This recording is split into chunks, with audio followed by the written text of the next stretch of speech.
In a defining moment for U.S. foreign policy under President Donald Trump, Director of National Intelligence Tulsi Gabbard declared an end to America's era of regime change and nation building during a keynote address at the Manama Dialogue in Bahrain. Speaking on behalf of the administration, Gabbard outlined a new doctrine of principal realism, emphasizing direct diplomacy, national interests, and transactional engagement over ideological interventionism.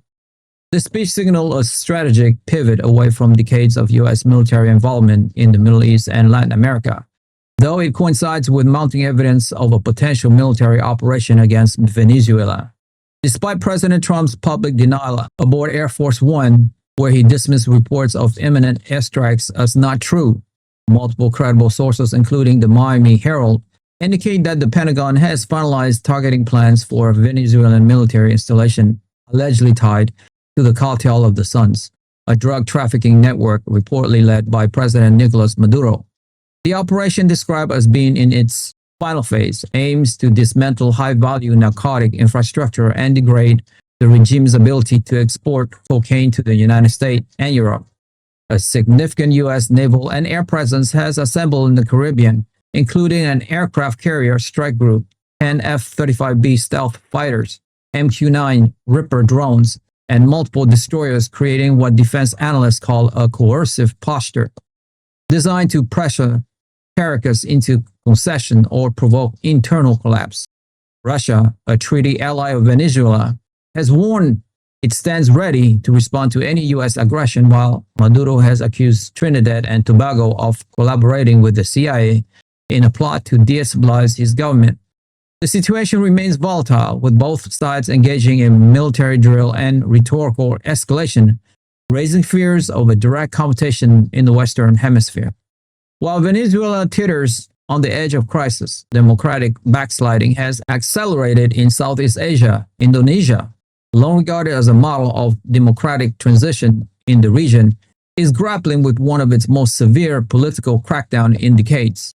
The unrest stems from public outrage over a parliamentary decision in August to increase lawmakers' housing allowance during a period of economic strain. Peaceful protests erupted nationwide, but authorities responded with mass arrests, detaining hundreds of activists under emergency provisions.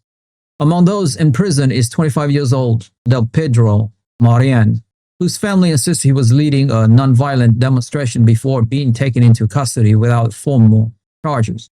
Human rights organizations have condemned the detentions as unlawful and indicative of a broader trend toward authoritarian governance under President Prabowo Subianto.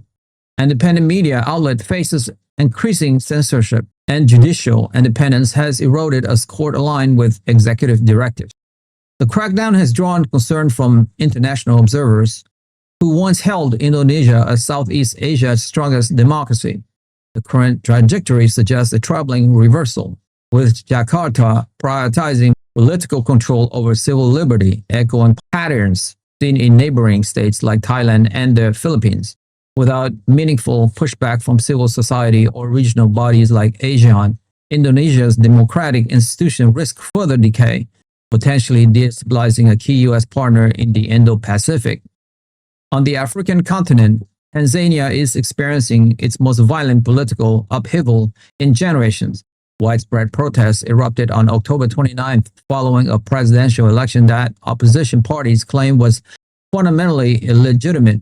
Incumbent President Samia Suluhu Hassan barred major opposition groups from participating, effectively ensuring a one-sided contest that critics describe as a constitutional sham. The exclusion triggered mass demonstration across urban centers, from Mwanza to Dar es Salaam, where citizens stormed government offices, seized cooking gas canisters from State Depot, and tore down campaign materials symbolizing one-party rule. Tanzanian security forces responded with live ammunition, stun grenades, and curfew, leading to what the main opposition party estimated as at least 700 civilian deaths. Figures corroborated by health workers operating in overwhelmed clinics near protest zones. The violence spilled across borders, with hundreds of protesters fleeing into Kenya near the town of Namanga, prompting Kenyan police to seal parts of the frontier.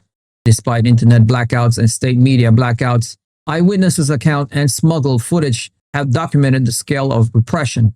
The crisis exposed the fragility of Tanzania's post-independent political order, long dominated by the Chama cha Mapinduzi (CCM) party, and raises urgent questions about the future of multi-party democracy in East Africa. Regional bodies like the African Union have remained largely silent, reflecting a broader reluctance to intervene in what many governments still consider internal affairs, even amid credible reports of mass casualty and electoral fraud. In Israel, domestic cohesion is under severe strain due to a long-simmering dispute over military conscriptions. Tens of thousands of Ultra-Orthodox Jews flooded the street of Jerusalem in one of the largest protests in a decade, opposing a Supreme Court ruling that declared blanket exemptions for yeshiva students unconstitutional. The demonstrators, organized under the banner of the March of the Million, paralyzed the city by blocking major arteries, climbing construction cranes, and chanting "We'd rather go to jail" in defiance of proposed draft legislation. The protest turned tragic when 18 years old Menachem Litzman fell to his death from an 11th floor construction site near the rally, a moment that silenced the crowds and cast a pall over the movement. Police deployed at only 2,000 strong against an estimated 200,000 protesters were unable to prevent dangerous crowd behaviors, including unauthorized access to hazardous structure.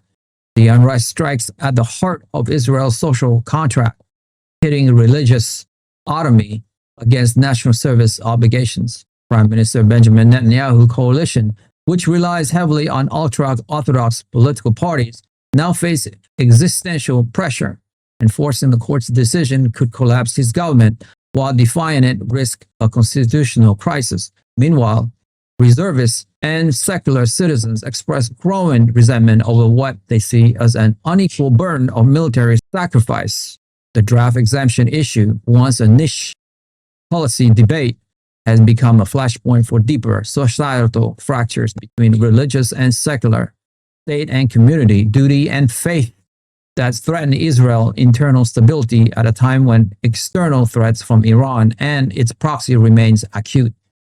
If you have made it this far, congratulations. You have unlocked the truth. I want to ask you a quick question though. Does the current U.S. posture toward Venezuela, with public declarations of ending regime change on one hand and a massive military buildup with plans for potential airstrike on the other, a classic case of political hypocrisy, where the rhetoric of peace is used to mask preparation for interventions? And why? Join the debate. We want to hear your insightful opinion on where this is all heading in our community. Share your thoughts in the comments below. Like the video, hit the notification bell, and most importantly, subscribe. I'll see you guys in the next one.